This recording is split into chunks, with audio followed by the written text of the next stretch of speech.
What's going on, Starfield fans? I would like to talk to you about the Great Serpent. House Va'ruun worships this apparently fantastic snake as their god or divine being of sorts. So is this Great Serpent real? If so, is it really a god? What's Bethesda's idea here? In this video, we are going to discuss all of the above.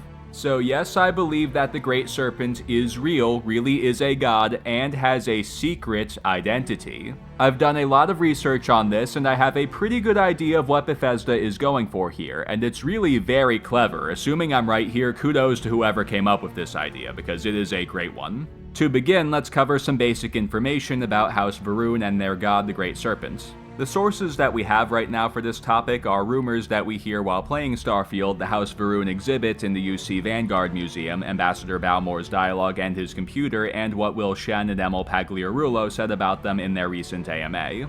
Our story starts with a ship that left New Atlantis and was lost in 2190. Upon leaving, the vessel made Grav Jumps, as is common in Starfield space travel. After one of those jumps, a passenger named Junan Va'ruun claims that he had communed with a being called the Great Serpent during the jump, and that this Great Serpent decreed him to worship it or else it would devour him when it encircles the universe. So he started House Va'ruun to spread worship of the Great Serpent, but they chose to remain isolated from the rest of the galaxy, until 2230 when they came out of seclusion and introduced themselves to the settled systems. It was simply seen as an upstart religion at first. Then in 2240, Junan Va'ruun began a war called the Serpent's Crusade, in which House Va'ruun attempted to force humanity into worshipping the Great Serpent through bloodshed. The crusade ended when Junan died in 2263 and his son Jarek succeeded him. Jarek made peace with the settled systems, but then he and the majority of House Va'ruun mysteriously vanished from known space without a trace, leaving behind only Zealots who refused to accept the peace that Jarek forged, Ambassador Bal'mor, and a few other stragglers.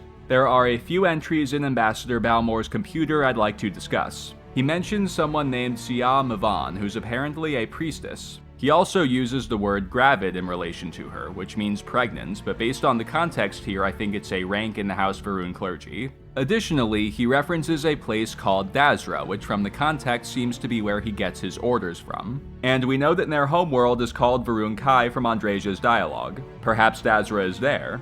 So are these places out there somewhere in the game for us to find? If so, there's a hint for how to do that in Bal'mor's dialogue. They decorated the embassy with their native flora and iconography. Naturally, I went out into the stars and searched for a planet that has flora like this, and I kept an eye out for the iconography too. I started my search in the Serpentis system because I'd been hearing that Va'ruun Zealots have a strong presence there, and of course the namesake here suggests a tie to the Great Serpent. I found that Va'ruun Zealots indeed do have a very strong presence in the Serpentis system. I encountered them all the time, both in space and on the ground. Though I'm not sure if anything from the planets is useful since this could all be procedurally placed. But there's a way we can test that together. So folks, please help me out. Let's scour the Serpentis system together. So here's how we can work together to determine if anything here is not procedurally placed. Here are my maps of each planet in the Serpentis system. If you have some time to help me out, please compare yours to mine and see if any of these locations are on the exact same place on the planets for you. Because if any are, then that might mean that they're fixed and maybe even handcrafted. And if that's the case, then Bethesda may have hidden a clue for us there. So if you're interested, please explore the Serpentis system with me and comment with anything you find that could be relevant. It is a really cool system. I really like the scenery and I may build an outpost here when I get a chance to. Now back to the native flora and iconography that Ambassador Bal'mor mentioned. In my travels through the Serpentis system, I did not find an exact match for either, and I didn't really expect to,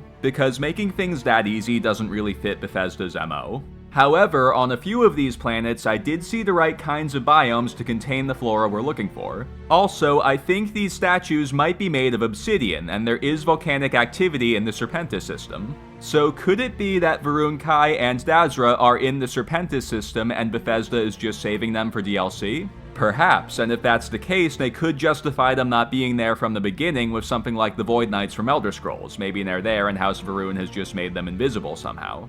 Additionally, to my surprise, I did actually find an exact match for the flora somewhere. There's a place called Starstation RE-939 orbiting the planet Voss in the Alpha Centauri system. And look what we have here, a Venom tree. There's other flora from the embassy scattered around the star station too.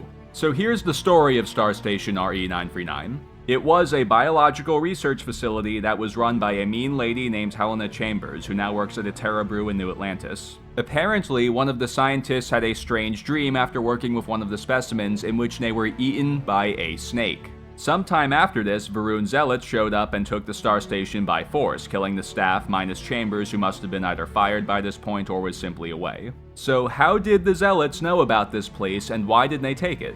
Well, given what we know about these Venom trees from the Embassy, this is likely the cause of that strange dream. And it's likely not a coincidence that this dream was of someone being eaten by a snake. It seems like what happened here is the tree somehow intentionally caused that dream, because how else could it be of something so particular to House Va'ruun's religion? So these trees can communicate somehow, hence I can only assume that the Zealots knew about this place because the tree called them. And why did it call them? Well, the obvious answer is it wanted to be liberated, but there may be another reason as well. Perhaps it wants them to use the research done in this lab to deploy Xeno warfare on the settled systems, which could happen in a DLC. But what's important for our purposes is this story suggests that there is some truth to House Va'ruun's religion. I mean, sentient trees, that's supernatural, folks. Also, Bal'mor says that Dazra has reached out to him, but there are no records of that in his computer, which these Venom trees having capacity to communicate across the galaxy can help us explain. Maybe he communicates with Dazra through the tree, and that's why he chose not to trim it even when it grew to this enormous size. And look at this, he hesitates when talking about the tree's sap. Perhaps there's something he doesn't want the UC to know about it, like that he's using it to communicate with the rest of House Va'ruun. So that's all that Starstation RE-939 really gives us. Nothing here downright solves the mystery, and I'm not surprised by that.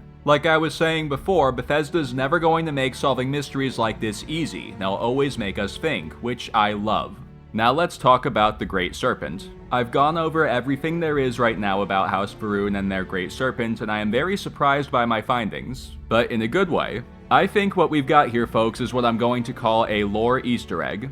I believe that what Bethesda has done here is they've placed an Elder Scrolls character named Lorkhan into Starfield's lore, and that is the Great Serpent. I know that sounds very far-fetched, and I totally understand if you're skeptical, but please hear me out, it makes sense. I've gone over everything multiple times, and there are a number of ties between the Great Serpent and Lorkhan. For those who don't know, Lorkhan is an extremely important character in Elder Scrolls lore. He is the god that convinced or tricked the other gods into helping him create the mortal plane, which is called Mundus. And he was later executed for it, though his influence in the grand scheme of Elder Scrolls lives on. He is reincarnated into mortals called Chezarines, and other bits of his essence are scattered among other gods. So, as Fudge Muppet puts it, he's like an invisible stage master. He guides and influences the mortal plane even now in his shattered form. Now, please allow me to explain how Starfield's Great Serpent factors in here. Let's start with something simple, the snake depiction. Lorkhan is sometimes depicted as a snake. In fact, Vivek even refers to him as the Second Serpent. Now look at what Ambassador Bal'mor has to say here. According to him, the Great Serpent is deeply entwined with destiny, and it shepherds its followers towards their fates, like an invisible stage master. He also says that the serpent gives their lives meaning. A common theory as to why Lorkhan created Mundus is that he wanted to give existence meaning, and mortality gives it that meaning. I mean, it's a pretty common philosophy that life has meaning because it ends. Furthermore, we must take a look at Va'ruun Zealot Orders 1. Va'ruun Zealots sometimes drop this. We must go to their places, where they are, where they were, where they will be. We must pave the galaxy with scales, and all who stand before us will fall. So the Zealots act as if the will of the Great Serpent transcends time, and Lorkhan most definitely does transcend time in Elder Scrolls. Also, the Zealots' attempts at spreading worship of the Great Serpent through conquest is very reminiscent of a story that some cultures tell about Lorkhan spreading his influence via conquest. Now let's talk about Grav Jumps. House Va'ruun started when Janan supposedly communed with the Great Serpent during a Grav Jump. So let's look at a Grav Jump. The two colors that shine here are blue and orange. Does this look familiar to anyone? If you're an Elder Scrolls fan, then you might know that this color combination also comes up in Skyrim, particularly in the main questline and other things pertaining to the Dragonborn. For those who don't know, Skyrim's main questline and the Dragonborn are very relevant to Lorkhan. So what's the significance of these colors? Well, I don't want to dive too deep into this for a Starfield video, so to summarize, I think they represent the intersection of Anu and Padome, stasis and change. Essentially, the orange and blue coming together is the very essence of the primordial force that initially created the universe. So it's deeply tied to the cosmology of Elder Scrolls, just like Lorkhan is. So, perhaps it's the same way in Starfield. Maybe this orange and blue represent creation and are entwined with cosmology as well. And when do we see the blue and orange fusion? During Grav Jumps. So maybe that's how that primordial force is accessed in Starfield, thus why Junon was able to commune with the Great Serpent during a Grav Jump. And if the orange and blue primordial force is a common denominator between Starfield and Elder Scrolls, then it makes sense that this Great Serpent being would be as well. And if we look at Elder Scrolls lore, the most logical being to equate to the Great Serpent is Lorkhan. Next, let's talk about the contrast between House Va'ruun and the rest of Starfield. For most of the game, Bethesda really stuck to this hard sci-fi vibe that they chose for Starfield. However, House Va'ruun is a very stark contrast to that. They give off a much more fantasy-oriented vibe. The most prominent example of this is their extremely pious following of their religion. Moreover, their iconography and weapon designs have a very primal aura. Also, they identify as a house, their House Va'ruun, which is like something out of Game of Thrones right there. And the succession of their leadership does seem to be based on bloodline, since Jarek is Junon's son. So House Va'ruun gives off strong fantasy vibes, which makes this faction stand out from the rest of Starfield. This could be because Bethesda wants us to make a connection between them and Elder Scrolls, which would fit with the parallels we've noted between their story and Elder Scrolls lore, such as the Great Serpent's similarities to Lorkhan. Furthermore, during my research for this video, something kept sounding familiar to me. House Va'ruun. House Va'ruun. Then it hit me, wait, is that Ehlnofex? For those who don't know, Ehlnofex is an ancient language in the Elder Scrolls universe, and Ehlnofex words are often broken up with apostrophes. So I pulled up the Ehlnofex dictionary to see if I could find a translation for Va'ruun. I didn't find an exact match with the spelling, however I did find a very close phonetic match. Va plus run can form Va'run, to be home. Not only is that an extremely close phonetic match, but it also makes coherent sense. If I had ended up with two seemingly random words like say chair and ocean, I wouldn't think anything of it, but I ended up with a coherent phrase here. And it makes sense within the context. First, a house is a home, and in the eyes of the followers, being a member of House Va'ruun is to be home. To be in the Serpent's embrace is to be home. If you're still not convinced that I'm onto something here, maybe this next part will win you over. I also looked for a translation for Bal'mor from Ehlnofex, and I have results to share. Bal means stone, and it is a pretty common word too. Some of you might be familiar with Molag Bal, his name is Firestone. Mor is a word, it does come up in Ehlnofex, but unfortunately no one's ever managed to translate it. No one's quite sure what it means. However, I believe I figured this out. A similar word, Mora, means forest, or more like woods really, and if we add a G, we get Morag, which means forester. So when we add a letter, we get something with a lengthier definition. So if we subtract a letter, we should get something with a less lengthy definition. Thus, if Morag is one who cares for lots of trees, and Mora is lots of trees, then Mor is very likely just tree. To be thorough, I checked the whole dictionary to see if there is an Ehlnofex word for tree, and I did not find one. Hence, I believe that Mor means tree. So Ambassador Bal'mor's name is Stone Tree, which makes sense within the context of this character. His shtick is that he's grown this enormous tree in the embassy, speaking of which the embassy is probably the stone. So given that I was able to get reasonable translations from Ehlnofex for both Va'ruun and Bal'mor, I think that I'm definitely onto something here. I know the spelling and phonetics don't match perfectly, but I doubt Bethesda would make it that easy for us, and I think my reasoning with these translations is fair. Not only do we have translations here, but they both make sense within the context of how these names are used in Starfield. I tried the other names related to House Va'ruun too and found more. Here's what I've got so far. All of these sort of make sense within the context of how they're used as well. I may follow up on this in a future video if I uncover something big. But we're not done with this video yet. Ambassador Bal'mor's last entry mentions that the rest of House Va'ruun has reached out to him, yet he says nothing about this in his dialogue, as if it's a secret. A lot of fans have already said it, and I agree. This is most definitely a plug for DLC. The only upcoming DLC that we are aware of is Shattered Space. From that name, I'm thinking that the premise will revolve around the Armistice. It will probably be broken, which will perhaps be triggered by the return of House Va'ruun. But what's relevant for our purposes is the title, Shattered Space. Lorkhan's execution is often referred to as the Shattering of Lorkhan.